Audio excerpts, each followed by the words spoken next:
fans, it's the man they call Dave with producer Joe. And you probably know us as the commentary team for New Heights Pro Wrestling. But when we're not doing that, we got a podcast. That is the Working Fans Podcast, where we talk pro wrestling, comedy, MMA, and so much more. And tell them about that signature segment. Oh, you talk about the 531? You know I am. That is a homegrown creation that has been our namesake. And if you want to know our namesake, we got Chevy, AJ Strange Brew, as well as the two of us. And why don't you go to our channel, like, subscribe, show us some love. Rate, review, all of it. Probably. Oh my God. We get so much joy from that video. We watch it every time we lay the commentary down for New Heights Wrestling, and I wanted to incorporate it into the show today. We will be calling New Heights Wrestling, but thank you for joining us. Episode 262 of the Working Fans Podcast. You may know us as the sponsors of Game Up Hard Hydration, and the weather might be cooling down outside, but what is not cooling down is the momentum that Game Up Hard Hydration has. They are taking over the adult drink game. Dave, give them the stats. All right. You know it's only 110 calories, baby. It's full of flavor. It's low carb. Come on. You want to enjoy some Game Up? You don't want to feel guilty about it? You can. Hey, you want to know the flavors? I'll give them to you. Fruit punch, orange, lemon lime, and grape. Enjoy yourself some Game Up. I'm getting thirsty already. But Dave, before we jump into the segments this week, we've been doing this typically at the end of the shows, and it's been kind of the more fun where we surprise each other by just dropping what other things in wrestling have caught our eyes besides these segments. I'm going to start off. Do you know who are the new AAA Tag Team Champions? I do not. I can't wait to hear it, though. Satnam Singh and Jinder Mahal. I did know this. I forgot about this, yes. I knew JBL was at Triple Mania. That's the one thing that really stuck out to me. But yes, I did hear about this. Yeah, the last Triple Mania was last weekend. I thought that was an interesting pair to win the titles, because when you think Lucha Libre Tag Team Champion, I don't think you think either Jinder Mahal or Satnam Singh. Obviously, Jeff Jarrett was involved. Yeah. It was a great match. I can't recommend Triple Mania enough. Yeah, and I heard Alberto Patron is the new AAA champion, right? I didn't make it that far in the show, but yes, I heard that. I'm actually catching up on it now. I'm watching the Matt Riddle match. He took on Laredo Kid and Commander. So okay. I'm very much looking forward to that match. All right. So for me, things that I really enjoyed this week were Sheamus is just one of the real bright spots at this point in his career, has hard-hitting matches with everybody, and I like that they set him up with opponents that he can have hard-hitting matches with. His match with Pete Dunne this week really shined. I love the spot where Pete Dunne had his hand tied in the turnbuckle, and they were working over his thumb, and he had like that light cast on it, and then he had it tied into the buckle, and they're beating on it, and then Pete gets in the other corner, right, and Sheamus just rips the turnbuckle off, fires back with the bro kick, gets the win, and now they're building up towards another match with Sheamus and Kaiser, who I think are 1-1 apiece. I also enjoy. Speaking of building up, how are they building up Bronson Reed? Like, they've been building him up as a monster for the past couple weeks, and now we have this face-off with Braun Strowman. And I am beyond ready for this. This is like a Godzilla movie in the ring. I can't even pick a winner, because it really is a coin flip of who could win that match. I like Reed. I think Reed is going to continue to get built up until Seth Rollins gets back. And we're building him up as this guy that's going to be, I think we're making him a star right now. That being said, there was a real funny thing I saw online too, where Miz afterwards was thanking Braun for coming out, and Braun's like, "Well, thank Truth." He's like, he called you. He's like, "Why did he go?" He's like, "I don't know. He's losing his mind. He keeps calling me Andre the Giant." I told him I'm Braun Strowman. He's like, "Well, can I have an Intercontinental title match?" And Miz is like, "You're not the champion." And Strowman's like, "I know. I think he thinks I'm Braun Breaker." And I just love that, because it's such a reference to how they would never have people with the same name a lot of time, because Vince would always thought that was a thing, you know? So that also something funny I saw online I thought was pretty I was hearing that on another podcast where they were talking about Braun, and I'm trying to remember what it was because they were going over their notes. I think it was Cornette, and then they commented on the same thing. How if this were Vince's company, you wouldn't have two Brauns or so many names that are close together. Yeah, it wouldn't What happen. you 100%. Yeah. I was watching Dynamite this past week, and you had Tommy Billington in there. Yeah. And it's great seeing him in a ring. And I don't know what made me think this. It might have been a comment somebody made. But imagine if we could get a new Dynamite Kid, not necessarily Tiger Mask, but another Dynamite Kid rivalry. And that made me think, what would be a good rivalry that you'd like to see him get in? With the way they've been heating up Hologram, instantly in my mind it pops up Dynamite Kid Hologram. You could have a modern classic with that. Yeah, it will be interesting to see what they do with it. Right now, he hasn't really won a lot of matches. He's been mostly having those exciting matches and stuff, but there's definitely stuff you can do with him. I like your idea of hologram. I'm not gonna lie. I think that is a really great idea. And maybe obviously I want to keep seeing him on AEW, but maybe that Ring of Honor Pure Championship could be a nice championship to him to start off with too. There, Lee Moriarty. I always struggle with his name, but Lee, Tiger Style. All right, Lee Moriarty there. Yeah, Chef Boyardee. They could have great matches together. I think they could have a real technical classic, and almost like NXT has that Heritage Cup. Ring of Honor has that pure rule style, and I like that. And I think that could be something different with Tom Billington. I like to see.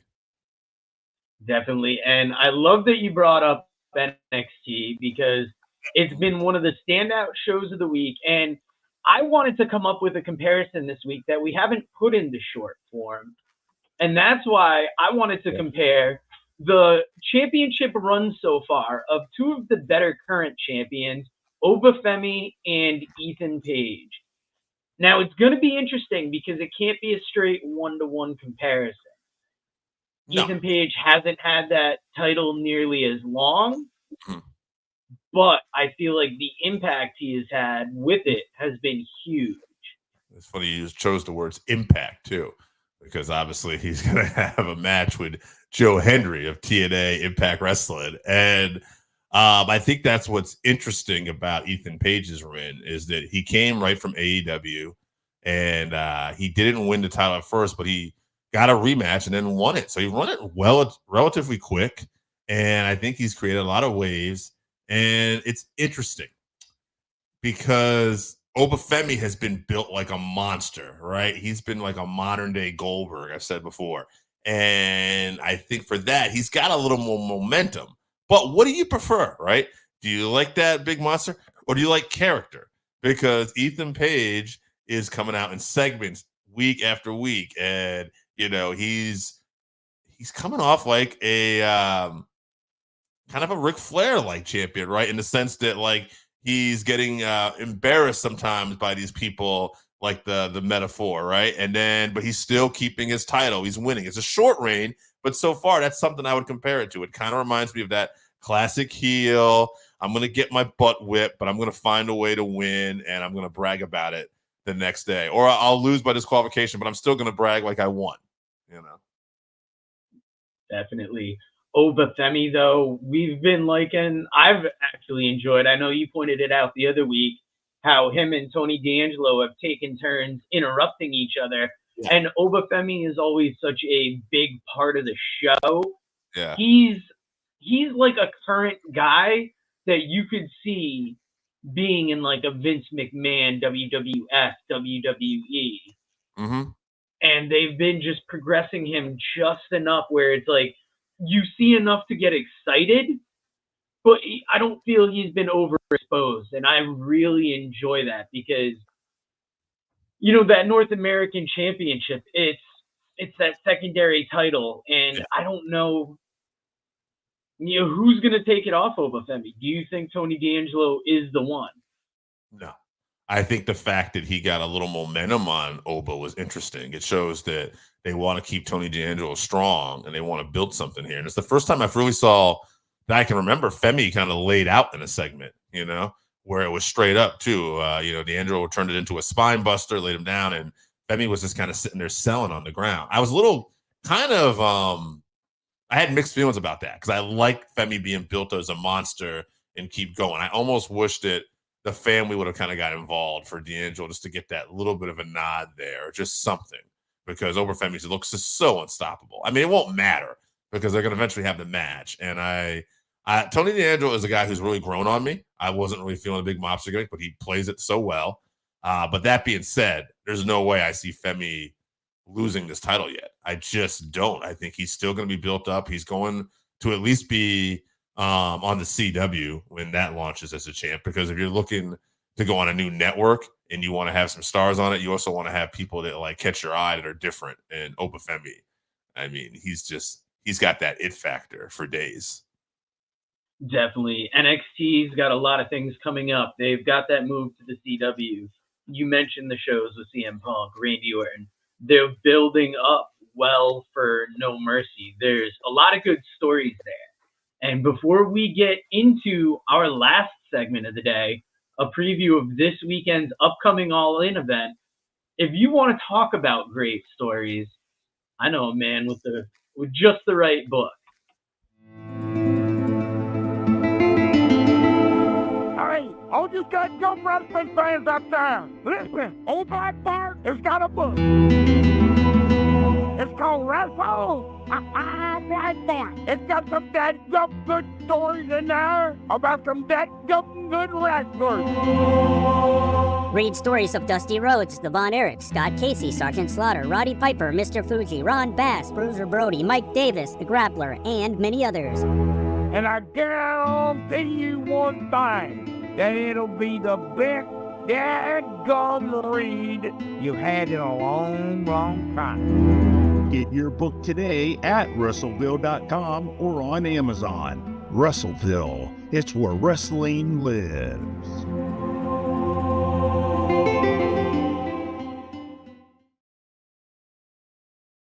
You're definitely going to want to go to Russellville.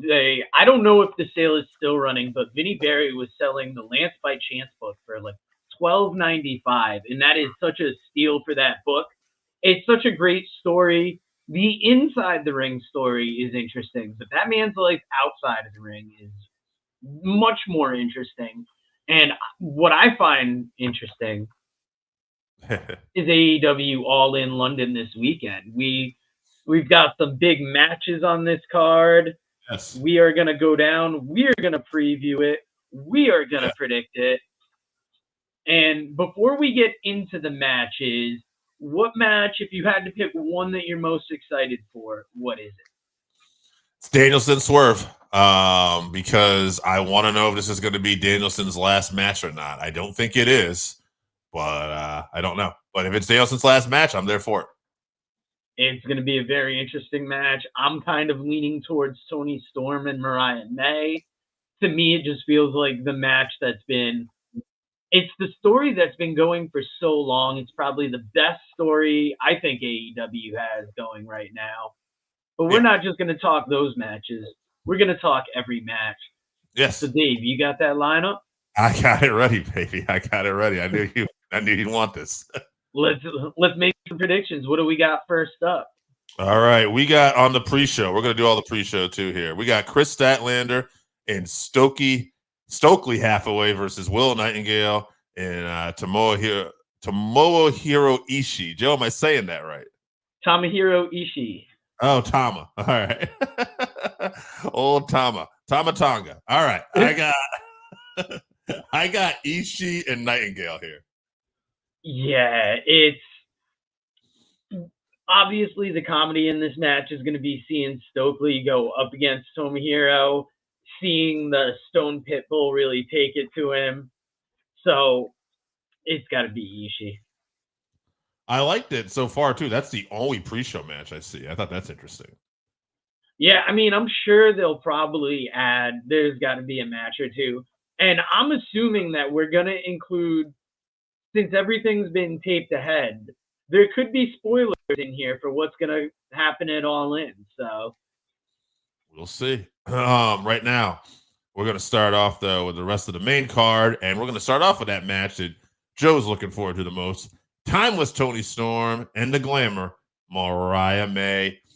Joe, this could go either way. I'd have loved the story. I think this is going to be Mariah May's moment, though. yeah, it's tough because I think what you're worried about with Mariah May winning is that the end of the story, and it's been such a fun ride till here. Mm-hmm. I've got Mariah May winning too. I just don't know how the story is going to progress, and that's what I'm most interested in. Yeah, I just think Tony's had a great run, but I think it's time to it'll be time to see where some of these other people maybe step up, like a Thunder Rosa or somebody. We'll see. Definitely. All right, let's get on to the next match. I would say this is probably the other match that's been built up the best, especially after this week. MJF and Will Ospreay. I feel like this is going to be Ospreay. Like, I think we're having another title change here because MJF won the title, yes, but he also, and I know he just won it recently, but I feel like this has all been built up for Ospreay to win this title back here because MJF left him laying. He said a bunch of horrible stuff, and I feel like the whole thing where Ospreay can't hit the Tiger Driver and Danielson told him to do it, he's going to hit that Tiger Driver. That's going to be the end of that story, and he'll get the victory here. Yeah, I mean, as much as I want to see MJF keep that title and get all that heat in England, you can't. I don't think you can go against the hometown hero here. I mean, it's arguably one of the reasons why they went for Wembley, why they brought Ospreay in. He's got to get that win. All right. I'm feeling a lot of title changes, I guess, this week. Jack Perry and Darby Allin, coffin match, TNT Championship. I'm going to go with Darby. I think Darby wins the TNT title back here. That's tough. Coffin match. Jack Perry. They've had him on such a positive streak, but yeah, I got to go Darby. I want to disagree to be different, but when I really think about it, I'm like, how do you not have Darby come out on top? Here's my thing. Darby won a match to get a world title shot at Grand Slam. He's been winning almost all his matches every week. I think he's won all his matches. I think even the tag matches he's gotten the pin on. I think they're going to continue to build him up. I think he's going to win here, and I don't think they're going to put the world title on him. But I think he's going to be very hot come that match. So that's another factor. I think Darby's going to win. I just think he's going to win his title. Okay. Good call, yeah. All right, sorry there, a little cough. So here's another one. I do not think the title will change here though. Mercedes Moné versus Dr. Britt Baker, DMD, AEW TBS Championship. I think Mercedes will hold on to the title here, but I think we will see the return of Jamie Hayter. I think that Camille and everybody is going to beat her down, and then afterwards, I think Jamie Hayter comes to her aid. Ooh. See, I was gonna. I feel Britt Baker getting the win. I think there will be a Jamie Hayter return, and maybe to challenge Britt Baker. Interesting. All right, we got a casino gauntlet here, but I don't know who's in this. Any idea? I believe. Yeah, there was the three-way match this week to see who is going to be first in it with Orange Cassidy, I believe, winning that, if I remember correctly. Yeah. It's hard to predict a match with nobody in it. Yeah. I'm going to say the surprise debut wins. Yeah. All right. Here we go. Chris Jericho is the match he's been looking for.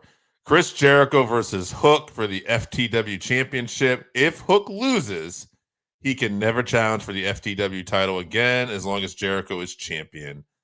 I'm going to say Hook gets the championship here. Last time they did a match like this, Cody was never able to go for a championship. So I'm going to say Jericho gets the win. All right. All right. The Young Bucks defend the tag titles against FTR and the Acclaimed. I don't know. I can't really figure this one out, honestly. I'm going to say the Bucks keep the title. See, this is a tough one because I want FTR to win the title, but I feel like the Acclaimed are going to get the titles. All right. Well, here we got an interesting one here. The Patriarchy, Christian Cage, Killswitch, and Nick Wayne with Mother Wayne versus the Bang Bang Gang, Juice Robinson, Austin Gunn, and Colton Gunn versus the House of Black, Malachi Black, Brody King, and Buddy Matthews versus Pac and Claudio and Wheeler Yuta. So this is a ladder match, a four-way ladder match. Four-way trios ladder match. This is a lot of people in the ring. This is insanity. I'm going to go upset, I think. I'm going to say we'll see a title change. I'm going to go with Pac, Claudio, and Wheeler because I think Pac is going to get a moment in Wembley here. I was about to say House of Black, but I'm going to agree with you because, yeah, obviously you're gonna want that crowd to be happy, and especially since when you look at how Pac's career has been in AEW, I mean, the last group he was in, Death Triangle, it apparently has left AEW, and I mean that couldn't be, I think, any more evident than him just being kind of in this thrown together tag team, and I think that's going to be the moment that he's going to get. Yeah, I think it's a good chance for Claudio to win too here in Wembley too. I think I know he's from Switzerland, but just being European and being a big moment here, I think this will be good. Main event: Swerve Strickland with Prince Nana defends the championship against Bryan Danielson. I got to go Danielson. I just don't think he's completely retiring yet. So I think he will win, but I won't be shocked either way. I would actually not be shocked if this is Danielson's last match, but we shall see. Yeah, I think Danielson too. Like you said, I could see him wanting to be pinned and putting over Swerve in the biggest way possible. But I just feel like this story has more legs and it's going to continue on after All In. I agree. They do have a pay-per-view coming up in the Pacific Northwest. I don't know if it's Washington, where they're both from. And my guess is Danielson will lose to Swerve there. Now, that would be my hunch that happens. But we'll see as this all plays out. But that's a loaded show. That's 10 matches, counting the pre-show match right now. If I know AEW, we're going to get at least 2 more matches added. Yes, and that is a midday show as well. So I think we're both going to be catching up on it after the fact. So if you know us or are in a group chat with us, please don't spoil the results. And has there been any other wrestling this week that has caught your eye? I mean, I think we talked about it a little bit when we were comparing Ethan and Oba Femi, and we talked about last week, but just Joe Henry actually getting this title shot at No Mercy now. It's very exciting to me because I just feel like I could see WWE doing this. But Ethan Page just got this title, and Joe Henry still isn't technically under a contract, so I could see him not doing it. But you want to create a little bit of buzz before you go to CW too, right? And this Joe Henry character is hot right now. He's very compelling all over. So we'll see. So that's got my eye. Something I want to check out that I haven't checked out yet was TNA Wrestling had a match last night, and I know it was taped, but I haven't seen it. Charlie Dempsey versus Jonathan Gresham. Ooh, I did not know that took place. I will probably put that on as I'm cleaning the house today. I should have brought this up at the top of the show. We have a big announcement. The return of the live watch-along. Bash in Berlin is going to be our first live watch-along in a while. We are hoping to return to that for the fall season. We are expecting a return of another friend of the show, too, AJ Strange Brew. Yes, and 2 weeks from today, we have a very special episode on tag team wrestling. It's going to be a different format than we have previously done. We are trying things out since I will be gone for the weekend, and I'm interested to see the responses on that. We are going to play classic 5-3-1. We have a video on the history of tag team wrestling. We are getting more top 5 lists, and I'm out of breath because I was so excited about it. But what I am also excited for is a trip to Wrestleville. Read about the Northern Wrestling Federation in the book presented by Russellville.com, The Pro Wrestling Vault, Volume 2. Hear the story of Roger Ruffin, the man who trained Carl Anderson, the Monster Abyss, Jordan Clearwater, Chris Harris, and Jillian Hall. Plus 45 other short stories, including Jazz, Bobby Eaton, Kamala, Thunder Rosa, Mario Mancini, Scott Casey, PJ Black, Kerry Morton, Sal Renaro, Jeremiah Plunkett, Colby Carino, Bam Bam Malone, and many others. Get your book today at Russellville.com. Russellville, it's where wrestling lives.